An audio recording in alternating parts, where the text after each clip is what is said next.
bahwa kitab suci itu sesat, tidak sesuai dengan kebenaran ilmiah. Kalau sesat, mengapa kita umat Katolik masih mempercayai sebagai kebenaran iman?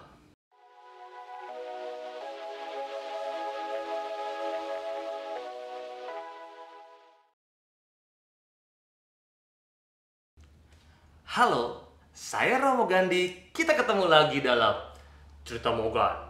Cerita Mogan kali ini itu masih membahas tentang katekese, pengetahuan versus kebenaran iman. Pengetahuan versus kebenaran iman. Atau judul pertanyaan yang menjadi menarik adalah ketika mau ngomong tentang kebenaran iman dan pengetahuan adalah begini. Kitab suci itu sesat karena tidak sesuai dengan kebenaran ilmiah. Kitab suci sesat karena tidak sesuai dengan kebenaran ilmiah. Benarkah demikian? Bagaimana Anda dapat mengerti? Bagaimana kita dapat memahaminya? Dan bahkan bagaimana Anda dapat menjelaskan kalau ada yang berpendapat demikian, bahwa kitab suci itu sesat, tidak sesuai dengan kebenaran ilmiah.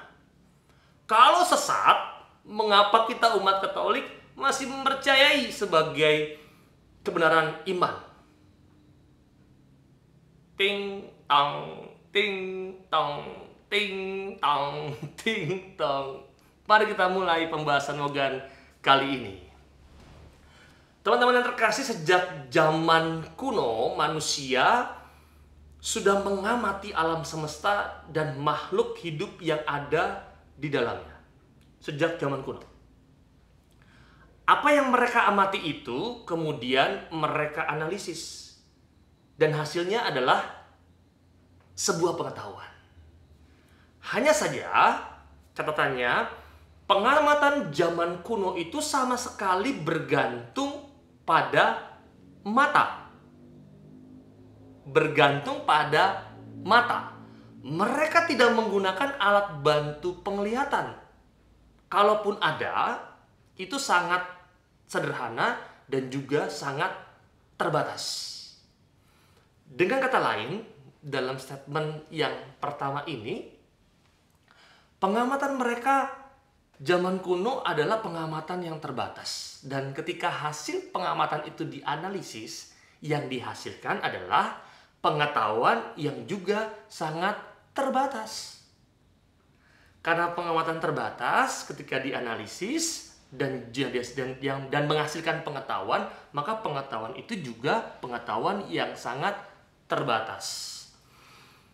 Apa saja contohnya supaya lebih memahami dalam statement yang pertama ini? Yang pertama gini, yang tampak oleh mata adalah bumi itu datar. Bila orang berjalan ke barat dan pada akhirnya akan menemukan laut, begitu juga kalau pergi ke arah sebaliknya menemukan laut, maka dari pengamatan ini diambil sebuah simpulan bahwa bumi itu datar dan berada di tengah laut.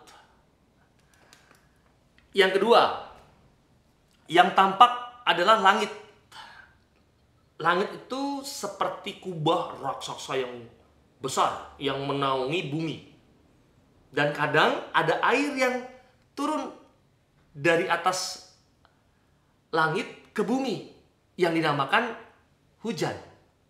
Maka diambil sebuah kesimpulan bahwa di atas langit terdapat banyak air. Dan langit itu terbuat dari bahan yang sangat keras. Mengapa? Karena dapat menahan air yang ada di atasnya. Pada pagi hari, matahari muncul di kaki langit di sebelah timur. Naik ke atas, lalu menghilang di kaki langit sebelah barat. Lalu muncul lagi di sebelah timur. Simpulannya apa? Simpulannya adalah matahari bergerak mengikuti bentuk langit yang bagaikan kubah raksasa. Itu yang kedua. Yang ketiga, ketika manusia mati, tubuhnya membusuk dan hancur menjadi tanah. Demikian juga binatang. Dari kenyataan ini disimpulkan bahwa manusia dan binatang terbuat dari bahan yang sama, yaitu tanah. Walaupun demikian, tampak juga bahwa manusia memiliki perbedaan besar dengan yang namanya binatang. Itu contoh dari pengamatan zaman kuno.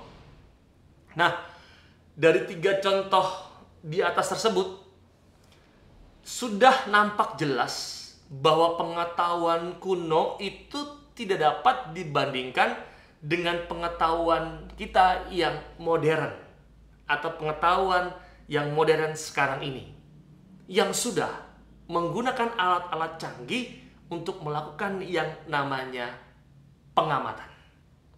Dan berkat bantuan peralatan itu, pengamatan yang dibuat pun menjadi jauh lebih luas. Dan yang paling penting, menghasilkan pengetahuan juga yang lebih jelas. Walaupun demikian, hasil pengamatan yang dikatakan kuno itu pun sebenarnya sampai sekarang masih sering dipergunakan. Apa saja? Kita mengatakan matahari terbit di timur dan tenggelam di barat. Faktanya adalah matahari tidak terbit atau tenggelam. Yang sebenarnya terjadi adalah matahari diam dan bumi yang kita diami ini beredar mengelilingi matahari serta berputar sebagai sumbuhnya. Camkan itu. Hehehe. Jelas ya? Kitab suci ditulis bukan untuk mengajarkan pengetahuan tentang alam semesta atau kita sebut fisika, maupun tentang makhluk hidup yang ada di dalamnya atau kita kenal dalam sebutan biologi. Saya ulangi lagi, kitab suci ditulis bukan untuk mengajarkan pengetahuan tentang alam semesta maupun tentang makhluk hidup yang ada di dalamnya. Kitab suci adalah buku iman yang ditulis untuk mengajarkan kebenaran iman yang diyakini oleh orang Israel di masa lampau. Maka kita lihat dalam kisah penciptaan Kejadian 1 dan 2 ditulis untuk menyatakan bahwa segala sesuatu diciptakan oleh Allah untuk kebahagiaan manusia. Sehingga apa? Sehingga manusia itu harus menjaga dan merawatnya. Dan bahwa Allah itu berkuasa atas seluruh alam semesta sehingga layaknya manusia yang diciptakan itu menyembah dan memuliakan Dia. Nah, atas dasar itulah penulis kitab suci memanfaatkan pengetahuan yang dimiliki oleh manusia pada zaman itu. Maka di akhir cerita Morgan kali ini saya mau mengatakan, karena itulah ketika membaca kitab suci yang harus dicari bukanlah kebenaran ilmiah, melainkan kebenaran iman.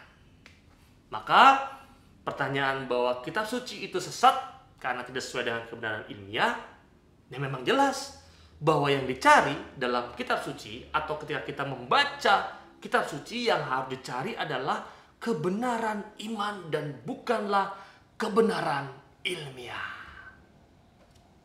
Terjawab sudah pertanyaan Anda?